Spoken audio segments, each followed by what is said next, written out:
అందరికీ నమస్కారం. ಎಲ್ಲರಿಗೂ ನಮಸ್ಕಾరం. ಅನೇವರ್ಕಂ ವಣಕಂ. ಎಲ್ಲರಿಗೂ నమస్కార. సబ్కు నమస్కార్. సరిగ్గా 32 రోజుల క్రితం ఇళయరాజా గారు ఈ ఊరికి వచ్చినప్పుడు ఒక సందర్భంలో అప్పుడు కలవడం జరిగింది. పాత్రికేయ మిత్రులందరినీ మళ్ళీ ఈరోజు కలుస్తున్నాను. చాలా సంతోషంగా ఉంది. అందరికీ కూడా శుభాకాంక్షలు, నమస్కారం.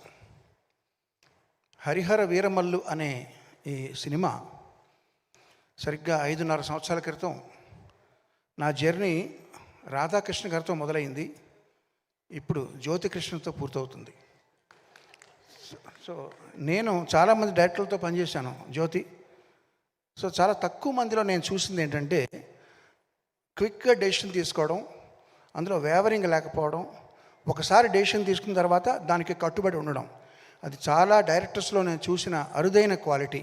ఆ క్వాలిటీ ఉంది కాబట్టి చాలా మంచి భవిష్యత్తు ఉంది జ్యోతి.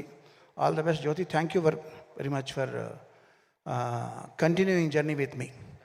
మామూలుగా డైరెక్టర్లో మారితే సరే క్రిష్ గారు కీరవాణి గారిని పెట్టుకున్నారు, మనం వేరే వాళ్ళకి వెళ్దాం అని అనొచ్చు. అలా అనకుండా నా మీద నమ్మకంతో నా దగ్గరికి వచ్చినటువంటి జ్యోతి ధన్యవాదాలు, శుభాకాంక్షలు. ఈ పోస్ట్ ప్రొడక్షన్కి సమీపించే కొద్దీ కూడా పాపం తను అన్ని పనులు ఒకడే, అటు ఎడిటింగ్ కానీ, ఇటు గ్రాఫిక్స్ కానీ, మ్యూజిక్ కానీ అన్నీ తనే చూసుకుంటూ నిద్రాహారాలు మానేసి పనిచేయడం నాకు తెలుసు ప్రత్యక్షంగా. వాళ్ళ అమ్మాయికి జ్వరం వచ్చి ఒంట్లో బాగోలేనప్పుడు కూడా ఒక్కరోజు ఒక పూట లీవ్ తీసుకుని వెళ్ళి మళ్ళీ వచ్చేసి మళ్ళీ పని కంటిన్యూ చేశాడు. ఎందుకంటే మా రత్నం గారు ఇండస్ట్రీలో కాంట్రవర్సీలతో సంబంధం లేకుండా చాలా తక్కువ మంది సాధు స్వభావాలు ఉంటుంటారు. అట్లాంటి వాళ్ళు అగ్రగణ్యులు రత్నం గారు. ఆయన ప్రొడ్యూసర్గా కంటే కూడా ఆయన లిరిక్ రైటర్గా నేను ఆయనకి పెద్ద ఫ్యాన్ని. బాయ్స్లో పాటలు ఇంకా చాలా పాటలు మీరు రాసినవి నాకు చాలా ఇష్టం అండి. సో నా ఫేవరెట్ లిరిక్ రైటర్ అండ్ నా ప్రొడ్యూసర్ రత్నం గారికి, ఆయనకి సినిమా సక్సెస్ అవడం చాలా చాలా చాలా చాలా అవసరం. అండ్ అది భగవంతుడు ప్రసాదిస్తాడని నేను ప్రగాఢంగా విశ్వసిస్తున్నాను. మన దయాకర్ గారు, ఆయన అసలే ఆర్ఎస్ఎస్ సభ్యుడు. ఆయన సినిమా ఇండస్ట్రీలో జరిగే పార్టీలకి ఈ హంగామాలకి అతీతంగా ఉంటుంటారు. ఆయన చాలా పెద్ద మనిషి. ఆయన అంటే నాకు చాలా గౌరవం. ఆయన తన వంతు కర్తవ్యం తను నిర్వహిస్తూ ఎవరెవరికి ఏం కావాలో అది సమకూరుస్తూ ఈ సినిమాని ఇంతవరకు తీసుకురావడంలో ఆయన చేసిన పాత్ర చాలా ఉంది. ఇకపోతే నిధి అగర్వాల్, చాలా మనం చూస్తుంటాం టైం ల్యాప్స్ అయ్యే కొద్దీ కూడా ముఖ్యంగా హీరోస్ కంటే కూడా వాళ్ళకి అదే విధంగా కనబడేలా మెయింటైన్ చేయడం చాలా కష్టం. ఈ 5.5 సంవత్సరాల క్రితం షూట్ చేసిన కొల్లగొట్టినాదిరో పాటతో ఎలా ఉందో ఇప్పుడు అలాగే ఉంది. ఇప్పుడు తారతారని ఒక పాటలో కూడా అదే విధంగా ఉంది. సో చాలా ఇది ఏ ప్రయాసాలు కావాలి దానికి. కంగ్రాట్స్ నిధి, చాలా చక్కగా చేసింది. తన పాత్ర చాలా పోషించింది. ఇక ఈ పాటతో ఫస్ట్ టైం నేను అసోసియేట్ అవుతున్నది రాంబాబు గోసాల గారు. ఒక మంచి లిరిసిస్ట్ని ఇంకొక లిరిసిస్ట్ నాకు పరిచయం చేశాడు జ్యోతి. థ్యాంక్ యూ జ్యోతి. చాలా మంచి ఇది ఉంది, విషయం ఉంది మీలో. అలాగే వరదరాజు గారు, మిగతా లిరిసిస్టులు అందులో కూడా వారికి నా ప్రత్యేక ధన్యవాదాలు. ఒక 2 వ్యక్తులు ఉన్నారండి, ఏఆర్ రెహమాన్, ఆది. వాళ్ళలో స్పెషాలిటీ ఏంటంటే ఇట్లాంటి ఆవేశపూరితమైన పాటలు బాగా రావాలంటే కోరస్ పాత్ర చాలా ప్రధానం. ఇందులో మీరు గమనించారో లేదో సోలో వాయిస్ లేదు, మొత్తం అంతా కోరసే పాడారు. ఇదివరకు మేము ఒక పాట ఎస్పి బాలు, చిత్ర, బృందం అని ఇచ్చేవాళ్ళం క్రెడిట్స్. అలా కాకుండా వాళ్ళు కూడా టాలెంట్ ఉందని గుర్తించి వాళ్ళకు కూడా పేర్లు రావాలి ఆల్బంలో అని మొట్టమొదటిసారి ప్రయోగం చేసి అందరికీ మార్గదర్శకం అయిన ఏఆర్ రెహమాన్కి ప్రత్యేకంగా ధన్యవాదాలు. ఆ రీతిలో ఇక్కడ పాడిన సింగర్లు అందరూ కూడా ఒక్కొక్కళ్ళు సోలో పాడగలిగిన కెపాసిటీ ఉన్న వాళ్ళందరూ కలిసి వాళ్ళ శక్తిని ఇచ్చారు ఈ పాటకి. ఇక ఆది ఎవరంటారా, ఆడియోలో కోరస్ ఎలాగ శక్తి ఇచ్చారో మామూలుగా మేము ఒక రేంజ్తో చేసిన పాటని 100% నెక్స్ట్ రేంజ్కి తీసుకెళ్లాలంటే లిరికల్ వీడియో చాలా ఇంపార్టెంట్. ఆ లిరికల్ వీడియో అద్భుతంగా చేసిన ఆది అనే అబ్బాయికి కూడా నా ప్రత్యేక కృతజ్ఞతలు, అభినందనలు.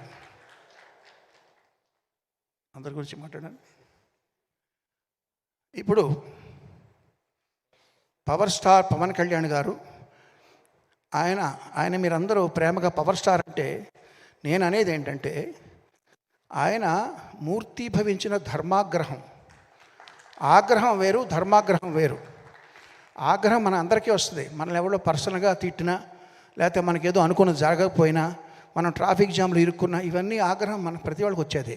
ధర్మాగ్రహం అనేది సమాజం కోసమో, ప్రజల కోసమో, న్యాయం కోసమో వచ్చే ఆగ్రహం ధర్మాగ్రహం. అటువంటిది మూర్తీభవించిన వ్యక్తి ఆయనకి మాత్రమే సరిపడేలా తీర్చిదిద్దిన ఈ హరిహర వీరమల్లు స్టోరీ, ఇది ఆయన తప్ప ఇంకెవరు చేసినా రాణించాలని ప్రగాఢంగా నమ్ముతున్నాను. ఫస్ట్ టైం నేను ఆయనకి చేసే సినిమా కాబట్టి. ఇప్పుడు ఒక విషయం చెప్తానండి, నాలాంటి వాళ్ళకి, మన ఇక్కడ ఉన్న చాలామంది లాంటి వాళ్ళకి సక్సెస్ వస్తే బలం పెరుగుతుంది, ఫ్లాప్లు వస్తే కొంచెం డౌన్ అవుతాం.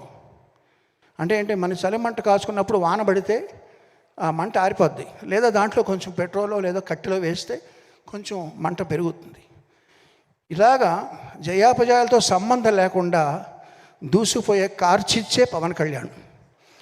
కార్చిచ్చు మీద ఎంత వాన పడినా అది ఆగదు. అది అట్లాంటి పవన్ కళ్యాణ్ గారికి చేసేటప్పుడు మనం ఎంత శ్రద్ధగా చేయాలి, ఫస్ట్ టైం చేస్తున్నాం, మంచి పేరు తెచ్చుకోవాలి. ఇది పైగా ఏఆర్ రత్న గారికి ఇది చాలా మంచి పేరు, డబ్బు తీసుకురావాలనే ఉద్దేశంతో బ్యాక్గ్రౌండ్స్ కూడా స్టార్ట్ చేసామండి. ఇప్పుడు రిలీజ్ అయిన ఇది 3వ పాట. ఇది కాకుండా ఇంకా 3 పాటలు ఉన్నాయి, ఇంకొక బిట్ సాంగ్ ఉంది, దానికంతా ట్రైలర్ ఉంటుంది. ఈ 3 పాటలు, బిట్ సాంగ్, ట్రైలర్ కలిపి 5 ఐటమ్స్ జూన్ 12వ తారీఖున ఎలా రిలీజ్ చేయాలి అనేది ఇప్పుడు నేను ప్లాన్ చేయాలి. అది తక్షణం మా ముందర ఉన్నటువంటి గురుతరమైన బాధ్యత. సో అది వారానికి 1 లేకపోతే వారానికి 2 చాలా, ఇంకా 20 డేస్ ఉందా రిలీజ్. ఈ 20 డేస్లో మేము ఇది కాన్సన్ట్రేట్ చేయాలి. సో అదే మా కర్తవ్యం. సో పవన్ కళ్యాణ్ గారు ఇంకో విషయం చెప్తానండి. ఇందులో ఒక ఐటమ్ సాంగ్ ఉంది, తార తార అని ఐటమ్ సాంగ్. ఈ ఐటమ్ సాంగ్లో మీకు తెలుసు, మామూలుగా రొమాంటిక్ గీతాల కంటే కూడా ఐటమ్ సాంగ్లో కొంచెం శృతి మించి ఉంటాయి మాటలు. అందులో ఆయన కోసం మేము ఉద్దేశించి రాసిన కొన్ని వాక్యాలని, లేదండి నేను ఇప్పుడు బాధ్యత ఎక్కువ ఉంది నా మీద, అవన్నీ తీసేయండి, అవి కూడా మీరు తీసేసి మళ్ళీ చేయండి అని చెప్పారు. సో ఆయన నిబద్ధతకి, ఆయన తీసుకుంటున్న బాధ్యతకి అదొక నిదర్శనం. సో అట్లాంటి పవన్ కళ్యాణ్ గారితో ఫస్ట్ టైం చేస్తున్న సినిమా ఇది చక్కగా వస్తుంది నమ్ముతూ, మీరందరూ ఆదరిస్తారని ఆశిస్తూ, జూన్ 12వ తారీఖు కోసం ఎదురు చూస్తూ, అందరికీ నమస్కారం, ధన్యవాదాలు. சார், எனக்கு உங்ககிட்ட ஒன்று கேட்கணும் சார். நான் ரொம்ப உங்ககிட்ட அதிகம் ரசிக்கிற விஷயம், ஆஸ்கரே கையில் வாங்கினாலும் அலட்டிக்காத யதார்த்தமும், ஒரு வெற்றி உரை வழங்கும் போது நான் எவ்வளோ பெரிய ஆள் தெரியுமா அப்படின்லாம் பீத்திக்காமல், யாரெல்லாம் அதுக்கு உழைச்சாங்க தெரியுமா அப்படின்னு உழைச்சவங்க பேரை முன்னாடி வைக்கிற அந்த பெருந்தன்மை உங்ககிட்ட நான் வியந்து பார்த்துருக்கேன் சார். எப்படி தமிழ் ரசிகர்கள் ராஜா சார் மேலேயும் எஸ்பிபி சார் மேலேயும் ஒரு பெரிய மரியாதையை அன்பும் வச்சுருக்காங்களோ, அதே போல் உங்கள் மேலேயும் அதே அன்பும் மரியாதையும் வச்சுருக்கோம். தமிழ் ரசிகர்கள் அப்படின்னு உங்களுக்கு என்ன சார் தோணும்?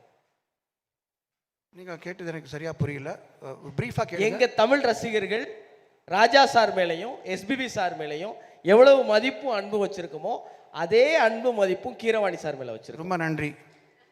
அந்த அன்பும் மதிப்பும் அது பார்க்கும்போது உங்களுக்கு என்ன சார் தோணும்? தமிழ் ரசிகர்கள் அப்படின்னா உங்களுக்கு என்ன சார் ஞாபகம் வரும்? ஒரு சின்ன பையன் வீட்டில் விளையாடும்போது என்னென்னமோ பேசுவான், தப்பு பேசுவான், சரியாக பேச மாட்டான்.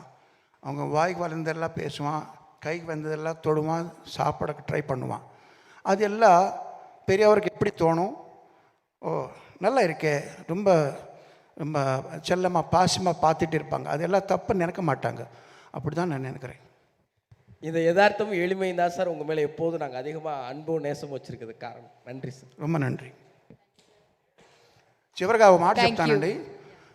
అభ్యుదయ కవి నగ్నముని గారు చెప్పినట్టుగా ఉప్పు ఏ భాషలో అయినా ఉప్పగానే ఉంటుంది అన్నారు ఆయన. సో ఈ ధర్మరక్షణ కోసం పవన్ కళ్యాణ్ గారి పాత్ర ఏదైతే ఉందో ఈ సినిమాలో హరిహర వీరమల్లు అనే చేసే పోరాటం కూడా అన్ని వర్గాల వారిని ఒకే రకంగా అలరిస్తుందన్న ప్రగాఢ విశ్వాసం. అందరికీ శుభోదయం, నమస్కారం.